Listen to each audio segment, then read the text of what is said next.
Hello friends, मैं Joginder Kumar education culture में आप सभी का स्वागत है। तो कैसे हो मित्रों?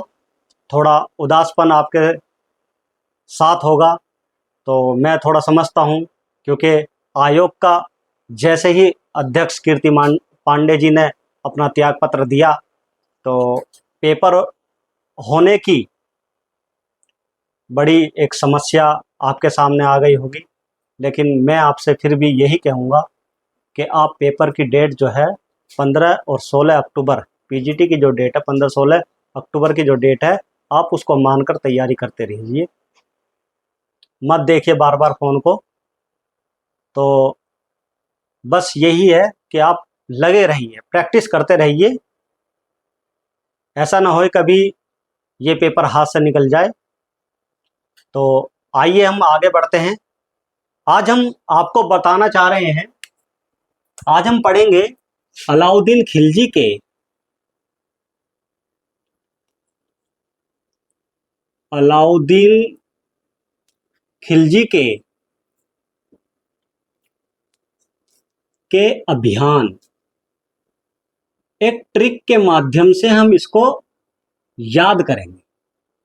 अलाउद्दीन खिलजी के अभियान।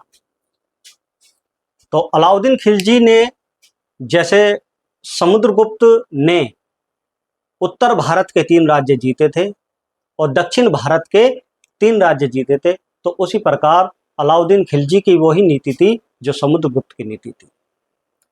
अलाउद्दीन खिलजी ने उत्तर भारत के कई राज्य जीते और दक्षिण भारत के भी कम से कम 4 राज्य उसने जीते थे। तो आइए, जिन पर आक्रमण करा था, तो ये ट्रिक के माध्यम से हम इसको याद करेंगे और बस आपको थोड़ा सा समझना है। देखिए, मैंने एक लाइन लिखी है, ये रही। गुरुची गुरुची मासी आई जलेबी लाई। तो जलेबी का नाम सुनते ही मुंह में पानी आ गया होगा, भैया मेरे भी आ गया। तो ये गुरुची मासी आई और जलेबी लाई। ठीक, तो उत्तर भारत के जो अभियान है इसके द्वारा हम पढ़ेंगे। तो यहां से ये गु आप कहोगे गुजरात। ठीक, गु मतलब यहां से गुजरात। तो गुजरात अभियान करा था तो 1298 ईस्वी में 1298 ईस्वी में गुजरात अभियान किया था अलाउद्दीन खिलजी ने।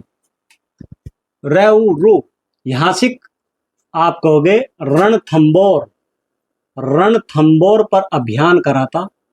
रणथंबोर, जब हम इसको विस्तार से पढ़ेंगे तो यहाँ का शासक कौन होगा, कैसे पराजित होगा या उसकी रणनीति क्या होगी, तो हम इसको जैसे हमारी नियमित रूप से क्लास जो चल रही हैं उसमें पढ़ेंगे। लेकिन अब यहाँ से हम थोड़ा सा बस एक ट्रिक के माध्यम से हम इनको याद कर रहे हैं कि उत्तर भारत के कौन कौन से वो राज्य हैं जो अलाउद्दीन खिलजी ने जीते थे और दक्षिण भारत के वे कौन कौन से राज्य हैं जो अधीनता स्वीकार कर ली थी। दक्षिण भारत के वो राज्यों में केवल और केवल टैक्स देकर उनको छोड़ दिया गया। चलिए, तो रणथंबोर पर अभियान आप कहोगे 1301 ईस्वी में हुआ। ठीक, गुरु ची, तो ची यहाँ मतलब आप कहोगे चित्तौड़। क्या है? चित्तौड़। तो चित्तौड़ पर अभियान 1303 ईस्वी में हुआ था। 1303 ईस्वी में हुआ था। माँ से मतलब यहाँ से मालवा। तो मालवा पे आक्रमण 1305 ईस्वी में हुआ। और सी यहाँ से आप कहोगे सिवान। तो सिवान पर आक्रमण 1308 ईस्वी में होता है। 1308 ईस्वी में। यहां से आई और लाई, ये इसको काट दीजिए। हमें यहां से केवल ये जे से मतलब है, जे से, है ना। तो जे से यहां से आप कहोगे जालोर। तो जालोर पर भी आक्रमण करा था। यह उत्तर भारत का अंतिम प्रांत होगा या राज्य होगा। तो 1300 1311 ईस्वी में इस पर आक्रमण करता है। 1311 ईस्वी में करता है। आइए, तो ये उत्तर भारत के हो गए, ये उत्तर भारत के। अब दक्षिण भारत के, ये कहाँ के हैं भाई? आप कहोगे उत्तर भारत के। ये उत्तर भारत के राज्य, तो गुजरात, रणथंभौर, चित्तौड़, मालवा, सिवान और जालौर। तो ध्यान रखना, आप मेरे साथ बोलिए, गुरुची, मासी आई। तो मासी आई कुछ लाएगी, तो मासी लाई जलेबी, तो मासी जलेबी लाई। यू आई और लाई से मतलब नहीं है, और यहाँ से लेबी को भी हटा दो। तो गुरुची से हमने ये 3 राज्य हमने ले लिए, मासी से 2 ले लिए, और जलेबी वाला जो है इससे जे ले लिया, तो ये जालौर ले लिया इससे। तो ये उत्तर भारत के आप कहोगे ये राज्य हैं। तो एक बार मेरे साथ बोल दीजिए, गुरुची, मासी आई, जलेबी लाई। ठीक। आइए, अब दक्षिण भारत के, दक्षिण भारत के राज्य आप कहोगे, तो देवी हो गई प्रकट, देवी हो गई प्रकट। तो देवी हो गई प्रकट, ये दक्षिण भारत के राज्यों के लिए एक ये ट्रिक बनाई है। तो दे से आप कहोगे देवगिरी, देवगिरी। तो देवगिरी अभियान आप कहोगे 1307 ईस्वी में ये अलाउद्दीन खिलजी करता है। वी यहाँ मतलब वी से मतलब वारंगल, वारंगल। तो वारंगल राजधानी किसकी थी?